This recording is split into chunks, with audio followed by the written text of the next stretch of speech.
નમસ્કાર વિદ્યાર્થી મિત્રો, આજે આપણે ધોરણ 5 ગણિતમાં ભણવાનું છે ચેપ્ટર 6 તું મારો ગુણક હું તારો અવયવ.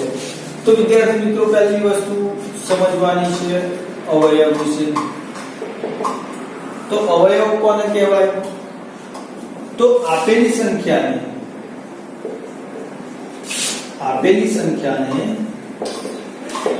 જે સંખ્યા વડે અથવા જે સંખ્યાઓ વડે નિશેષ ભાગી શકીએ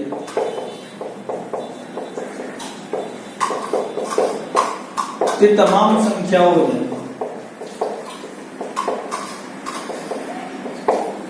આપેલ સંખ્યાનો અવયવ કહે.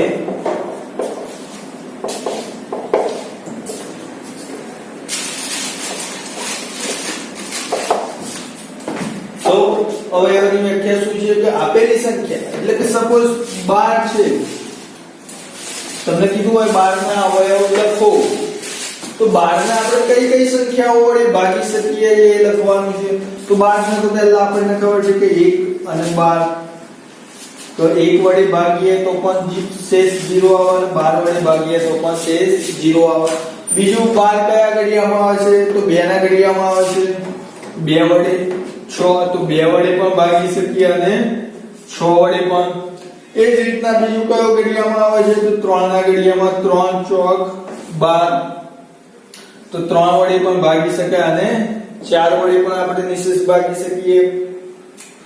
તો 12 ને આપણે જે સંખ્યાઓ વડે નિશેષ ભાગી શકીએ એને 12 ના શું કહેવાય? અવયવ. તો જોઈ શકીએ છે કે 1 2 3 4 6 અને 12.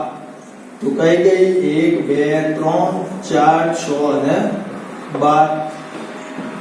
તો 12 ના અવયવ તમે લખતા શીખ્યા. હવે બીજી કોઈ સંખ્યા લઈ લઈએ, સપોઝ લઈ લઈએ આપણે 18. તો કઈ રીતના શોધીશું? રફ પેજમાં આપણે કરવાનું કે 18, તો 1 18, 1 ના ઘડિયામાં 18. ચલો એટલે આવી ગયું. ચલો 2 ના ઘડિયામાં 18 આવશે, તો હા 9 દુ 18. 3 ના ઘડિયામાં તો હા 6 તારી 18. 4 ના ઘડિયામાં આવશે તો ના. 5 ના ઘડિયામાં ના. 6 ના ઘડિયામાં તો 6 આવી ગયા છે, એટલે હવે આગળ આ સિવાય બીજા કોઈ ઘડિયામાં આવશે નહીં. એટલે આપણે અવયવો લખવા હોય 18 ના, તો 1 2 3, પછી આ 6 9 અને 18. પછી આપણે આ લાઈન્સ લખી લેવાના. તો આ વસ્તુ છે અવયવની. હવે વાત આવી તો સંખ્યાનો સૌથી નાનો અવયવ કયો હોય? 1. આ ખાલી જગ્યામાં પૂછાય કે સૌથી નાનો અવયવ કયો? તો 1. અને સૌથી મોટો કયો? તો સંખ્યા પોતે. હવે ખાલી જગ્યામાં પૂછાય કે 18 નો સૌથી મોટો અવયવ કયો? તો કયો? 18 પોતે. બીજું કા 1 છે, એ દરેક સંખ્યાનો અવયવ છે. તો ખાલી જગ્યા પૂછાય, ખાલી જગ્યા એ દરેક સંખ્યાનો અવયવ છે. તો કઈ? 1.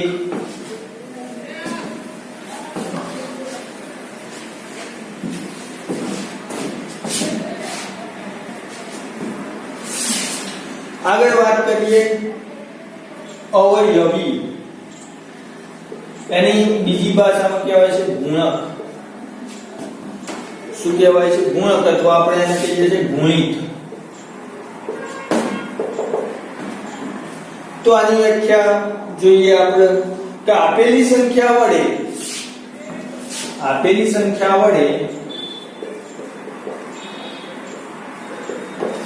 જે સંખ્યાઓ નિશેષ ભાગી શકીએ,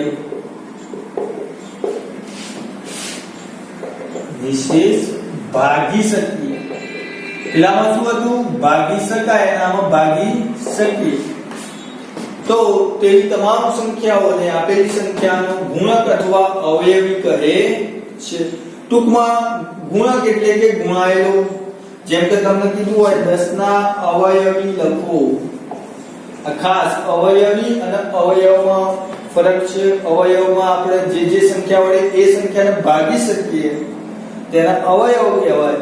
અને અવયવી એટલે કે આ 10 વડે આપણે કઈ કઈ સંખ્યાઓને ભાગી શકીએ જોઈએ તો 10 વડે આપણે 10 ને ભાગી શકીએ 10 20 30 40. ટૂંકમાં 10 નો ઘડિયો ક્યાં જશે? અનંત સુધી. તો આપણે અવયવ અને અવયવીમાં જોઈએ તો અવયવ કેવા હોય? ગણી શકાય એવા હોય. જ્યારે અવયવી કીધા હોય તો એ અસંખ્ય હોય. કોઈ પણ સંખ્યાનો અવયવી કેવો હોય છે? અસંખ્ય.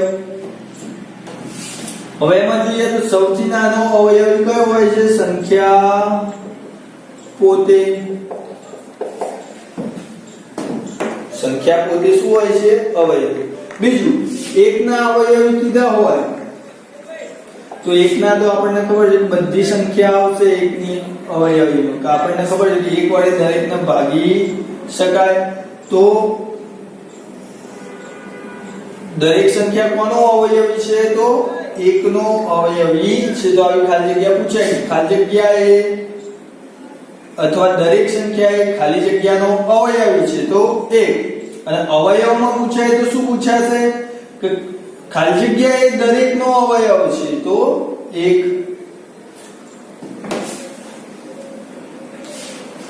બીજું, આમાં તમે મોટામાં મોટો અવયવી જોશો તો તમને મળશે નહીં.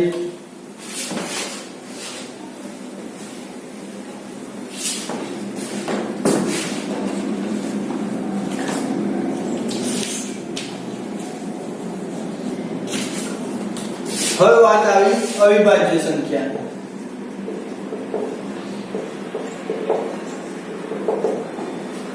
તો અવિભાજ્ય સંખ્યા એટલે શું? તો જે સંખ્યાના ફક્ત બે જ અવયવ પડતા હોય. કેટલા? બે જ અવયવ પડતા હોય તેવી સંખ્યાઓને શું કહેવાય છે? અવિભાજ્ય સંખ્યા. તો જોઈએ આપણે સ્ટાર્ટિંગ કરીએ તો એકના ફક્ત એક જ અવયવ છે માટે આ અવિભાજ્ય સંખ્યા કહેવાશે નહીં. બે જોઈએ તો બે ના જોઈએ તો એક અને બે તો આ કહેવાશે. ત્રણ તો ત્રણ ના અવયવો કયા કયા? એક અને ત્રણ પોતે ચાર. તો ચાર ના એક બે અને ચાર તો આ કહેવાશે નહીં. તો એવી રીતના આપણે આગળ વધીએ તો 1 થી 50 સુધીની અવિભાજ્ય સંખ્યાઓ લખીએ આપણે. તો કઈ કઈ આવશે? તો પહેલી તો જોઈએ આપણે 2 3 પછી 4 નહીં આવે 5. તો 5 કોના ઘડિયામાં આવે છે? 1 અને 5. બસ. 6 તો 6 3 ના ઘડિયામાં આવે છે, 2 ના ઘડિયામાં આવે છે માટે આવશે નહીં. પછી આવી 7. તો 7 ફક્ત પોતાના ઘડિયામાં અને એકના જ ઘડિયામાં આવે છે. તો એ બીજી આગળ કઈ? 11 13 17 19 23 24 નહીં 25 નહીં 26 નહીં 27 નહીં 28 નહીં 29 30 નહીં 31 32 નહીં 33 નહીં 34 નહીં 35 નહીં 36 નહીં 37 38 પણ આવશે 39 પણ આવશે 40 41 42 43 તો 43 આવશે. 44 તો નહીં આવે 11 4 44 45 તો નહીં આવે 15 તારીખ 45 46 તો 23 દુ 46 એ પણ નહીં આવે 47. તો આ 1 થી 50 સુધીની અવિભાજ્ય સંખ્યાઓ છે જે તમારે યાદ રાખવાની છે. પરીક્ષામાં પૂછાઈ શકે કે 1 થી 50 સુધીની અવિભાજ્ય સંખ્યાઓ લખો. તમારે આ બધી સંખ્યાઓ અંદર લખવાની રહેશે. આગળ જોઈએ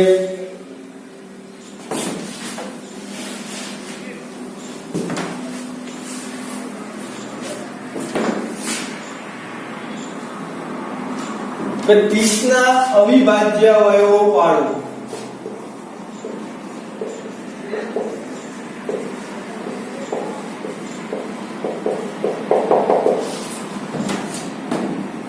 તો આપણે અવિભાજ્ય અવયવ પાડતા પહેલા આપણે થોડી ઘણી ચાવીઓ આવડતી હોવી જોઈએ.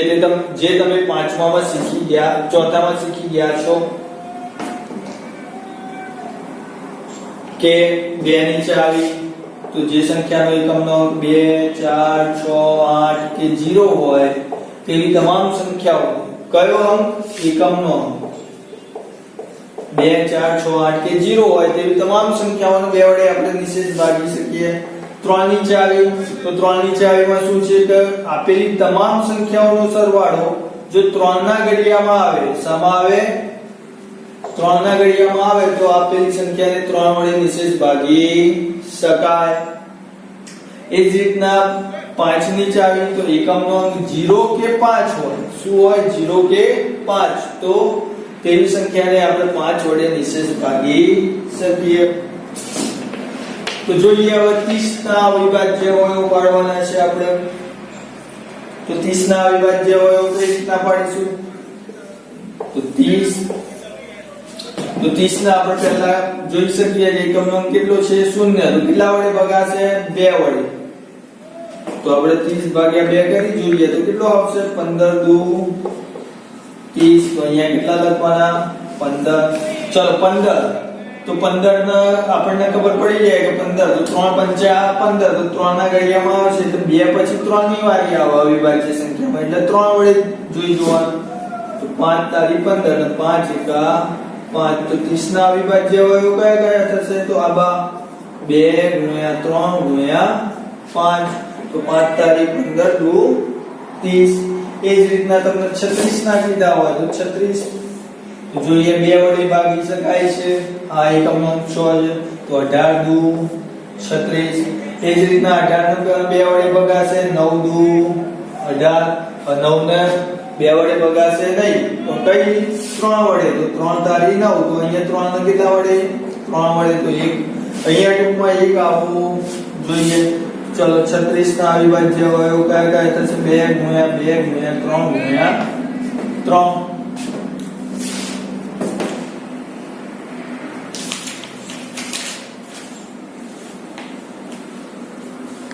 બીજું છે કે 36 નો અવયવ વૃક્ષ બનાવો આની જગ્યાએ તમને પ્રશ્ન પૂછે કે 36 નું અવયવ વૃક્ષ બનાવો તો શું કરવાનું 36 ને 2 વડે ભાગીશું કેટલા આવશે 18 ચલો 18 ને 2 વડે તો 9 9 ને 2 3 વડે તો 3 તારી 9 તો આ શું બની ગયું એનું અવયવી વૃક્ષ તો વિદ્યાર્થી મિત્રો આ રીતના તમારે સ્વાધ્યાયપોથીમાં દાખલા આપેલા છે કે અવિભાજ્ય અવયવ પાડો તો આ રીતના પાડવાના છે અવયવ વૃક્ષ પૂછાય તો આ રીતના અને ખાલી જગ્યાઓ મેં તમને ચલાવી એમાંથી પૂછેલી હશે